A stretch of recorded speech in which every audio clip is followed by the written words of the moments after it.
नमस्कार। आज के इस वीडियो में दैनिक जागरण के संपादकीय से 470 शब्दों के डिक्टेशन को हम लोग आउटलाइंस के साथ लेने वाले हैं। अगर आपको इस डिक्टेशन के आउटलाइंस की ज़रूरत है तो आप हमारे शॉर्ट हैंड टीम ऐप को प्ले स्टोर से डाउनलोड कर सकते हैं, और अगर आपको इस डिक्टेशन के PDF की ज़रूरत है तो आप हमारे टेलीग्राम ग्रुप को ज्वाइन कर लें। लिंक इसी वीडियो के ठीक नीचे डिस्क्रिप्शन बॉक्स में आपको मिल जाएगा। इस डिक्टेशन को हम लोग 3 अलग अलग स्पीड में लेंगे। पहली बार में 70 की स्पीड में, दूसरी बार में 80 की स्पीड में, तो तीसरी और आखिरी बार में इसी डिक्टेशन को हम लोग 90 की स्पीड में लेने वाले हैं। तो 70 की स्पीड में आपका डिक्टेशन स्टार्ट होगा 5 सेकंड के बाद। तब तक के लिए आप रेडी रहें।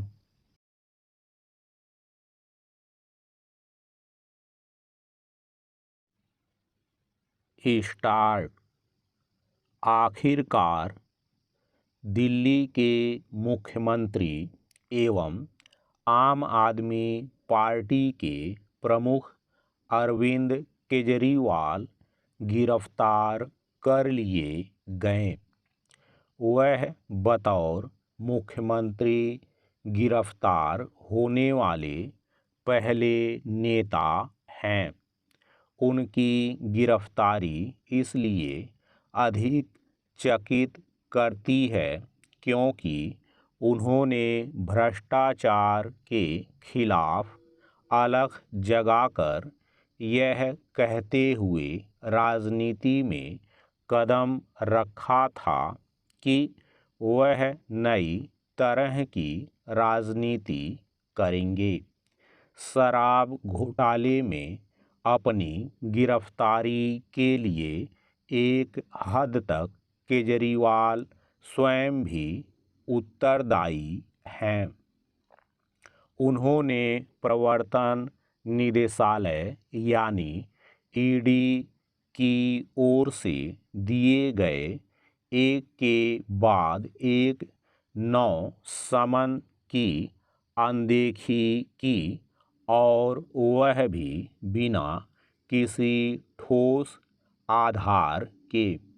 दिल्ली में नई शराब नीति बनाकर घोटाले को अंजाम देने के आरोपों का सामना कर रहे अरविंद केजरीवाल और उनके सहयोगी अपनी सफाई में कुछ भी कहें, इस नीति को लेकर तब संदेह गहरा गया था जब घोटाले का शोर उठते ही उसे वापस ले लिया गया था, और वह भी तब जब यह दावा किया गया था कि यह देश की सर्वश्रेष्ठ शराब नीति है। शराब घोटाले में अब तक केजरीवाल के अतिरिक्त दिल्ली के उप मुख्यमंत्री रहे मनीष सिसोदिया और सांसद संजय सिंह गिरफ्तार हो चुके हैं। इसके अतिरिक्त घोटाले में शामिल बताए जा रहे दिल्ली सरकार के अधिकारी और शराब कारोबारी भी गिरफ्तार हुए हैं। इसी मामले में भारत राष्ट्र समिति की नेता के कविता भी गिरफ्तार हो चुकी हैं। पैरा। पता नहीं शराब घोटाले का सच क्या है, लेकिन इस तथ्य को ओझल नहीं किया जा सकता कि गिरफ्तार लोगों को जमानत नहीं मिली है। केजरीवाल को भी नहीं मिली, और मनीष सिसोदिया तो करीब 1 वर्ष से जेल में हैं। एक तथ्य यह भी है कि नई शराब नीति के जरिए शराब कारोबारियों को अनुचित लाभ पहुंचाने और घोटाला किए जाने की बात खुद दिल्ली सरकार के मुख्य सचिव ने कही थी। इसी के बाद इस मामले की सीबीआई जांच शुरू हुई, जिसमें बाद में प्रवर्तन निदेशालय ने भी दखल दिया। शराब घोटाले में अभी तक जो लोग भी गिरफ्तार किए गए हैं वे धन शोधन निवारण अधिनियम यानी PMLA के तहत गिरफ्तार किए गए हैं। इस अधिनियम के प्राविधान अत्यंत कठोर हैं। इस अधिनियम के तहत गिरफ्तार लोगों को आसानी से जमानत नहीं मिलती। इसी कारण यह आरोप लगता रहता है कि इस अधिनियम के जरिए राजनीतिक विरोधियों का उत्पीड़न किया जाता है। इस पर आश्चर्य नहीं कि केजरीवाल की गिरफ्तारी के बाद ऐसे आरोप आम आदमी पार्टी के साथ साथ अन्य विपक्षी नेताओं की ओर से भी लगाए जा रहे हैं। भले ही सरकार और ईडी के पास इन आरोपों के संबंध में बहुत कुछ कहने को हो, लेकिन इस केंद्रीय जांच एजेंसी को दिल्ली के शराब घोटाले के साथ अन्य अनेक घोटालों की जांच को यथाशीघ्र अंजाम तक पहुंचाना चाहिए।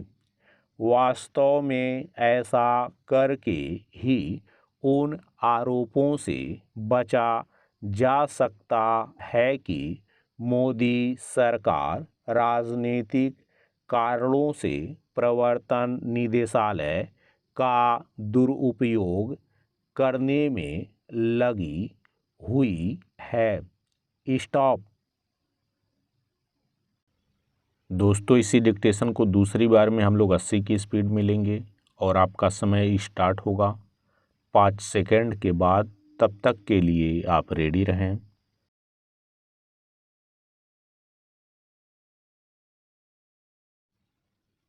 स्टार्ट। आखिरकार दिल्ली के मुख्यमंत्री एवं आम आदमी पार्टी के प्रमुख अरविंद केजरीवाल गिरफ्तार कर लिए गए। वह बतौर मुख्यमंत्री गिरफ्तार होने वाले पहले नेता हैं। उनकी गिरफ्तारी इसलिए अधिक चकित करती है क्योंकि उन्होंने भ्रष्टाचार के खिलाफ अलख जगाकर यह कहते हुए राजनीति में कदम रखा था कि वह नई तरह की राजनीति करेंगे। शराब घोटाले में अपनी गिरफ्तारी के लिए एक हद तक केजरीवाल स्वयं भी उत्तरदायी हैं। उन्होंने प्रवर्तन निदेशालय यानी ईडी की ओर से दिए गए एक के बाद एक 9 समन की अनदेखी की और वह भी बिना किसी ठोस आधार के। दिल्ली में नई शराब नीति बनाकर घोटाले को अंजाम देने के आरोपों का सामना कर रहे अरविंद केजरीवाल और उनके सहयोगी अपनी सफाई में कुछ भी कहें, इस नीति को लेकर तब संदेह गहरा गया था जब घोटाले का शोर उठते ही उसे वापस ले लिया गया था, और वह भी तब जब यह दावा किया गया था कि यह देश की सर्वश्रेष्ठ शराब नीति है। शराब घोटाले में अब तक केजरीवाल के अतिरिक्त दिल्ली के उप मुख्यमंत्री रहे मनीष सिसोदिया और सांसद संजय सिंह गिरफ्तार हो चुके हैं। इसके अतिरिक्त घोटाले में शामिल बताए जा रहे दिल्ली सरकार के अधिकारी और शराब कारोबारी भी गिरफ्तार हुए हैं। इसी मामले में भारत राष्ट्र समिति की नेता के कविता भी गिरफ्तार हो चुकी हैं। पैरा, पता नहीं शराब घोटाले का सच क्या है, लेकिन इस तथ्य को ओझल नहीं किया जा सकता कि गिरफ्तार लोगों को जमानत नहीं मिली है। केजरीवाल को भी नहीं मिली और मनीष सिसोदिया तो करीब 1 वर्ष से जेल में हैं। एक तथ्य यह भी है कि नई शराब नीति के जरिए शराब कारोबारियों को अनुचित लाभ पहुंचाने और घोटाला किए जाने की बात खुद दिल्ली सरकार के मुख्य सचिव ने कही थी। इसी के बाद इस मामले की सीबीआई जांच शुरू हुई, जिसमें बाद में प्रवर्तन निदेशालय ने भी दखल दिया। शराब घोटाले में अभी तक जो लोग भी गिरफ्तार किए गए हैं वे धन शोधन निवारण अधिनियम यानी PMLA के तहत गिरफ्तार किए गए हैं। इस अधिनियम के प्राविधान अत्यंत कठोर हैं। इस अधिनियम के तहत गिरफ्तार लोगों को आसानी से जमानत नहीं मिलती। इसी कारण यह आरोप लगता रहता है कि इस अधिनियम के जरिए राजनीतिक विरोधियों का उत्पीड़न किया जाता है। इस पर आश्चर्य नहीं कि केजरीवाल की गिरफ्तारी के बाद ऐसे आरोप आम आदमी पार्टी के साथ साथ अन्य विपक्षी नेताओं की ओर से भी लगाए जा रहे हैं। भले ही सरकार और ईडी के पास इन आरोपों के संबंध में बहुत कुछ कहने को हो, लेकिन इस केंद्रीय जांच एजेंसी को दिल्ली के शराब घोटाले के साथ अन्य अनेक घोटालों की जांच को यथाशीघ्र अंजाम तक पहुंचाना चाहिए। वास्तव में ऐसा करके ही उन आरोपों से बचा जा सकता है कि मोदी सरकार राजनीतिक कारणों से प्रवर्तन निदेशालय का दुरुपयोग करने में लगी हुई है। स्टॉप। दोस्तों, इसी डिक्टेशन को तीसरी और आखिरी बार में हम लोग 90 की स्पीड में लेंगे और आपका समय स्टार्ट होगा 5 सेकंड के बाद। तब तक के लिए आप रेडी रहें।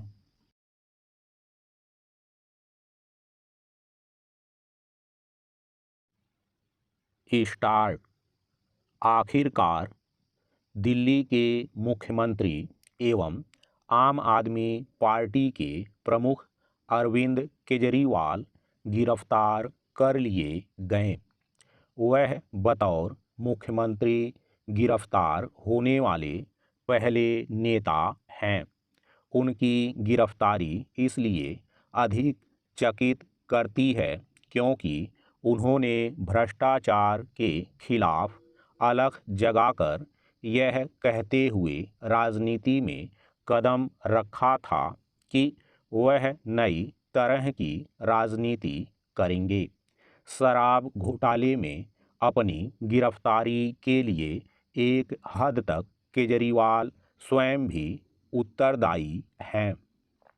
उन्होंने प्रवर्तन निदेशालय यानी ईडी की ओर से दिए गए एक के बाद एक 9 समन की अनदेखी की और वह भी बिना किसी ठोस आधार के। दिल्ली में नई शराब नीति बनाकर घोटाले को अंजाम देने के आरोपों का सामना कर रहे अरविंद केजरीवाल और उनके सहयोगी अपनी सफाई में कुछ भी कहें, इस नीति को लेकर तब संदेह गहरा गया था जब घोटाले का शोर उठते ही उसे वापस ले लिया गया था और वह भी तब जब यह दावा किया गया था कि यह देश की सर्वश्रेष्ठ शराब नीति है।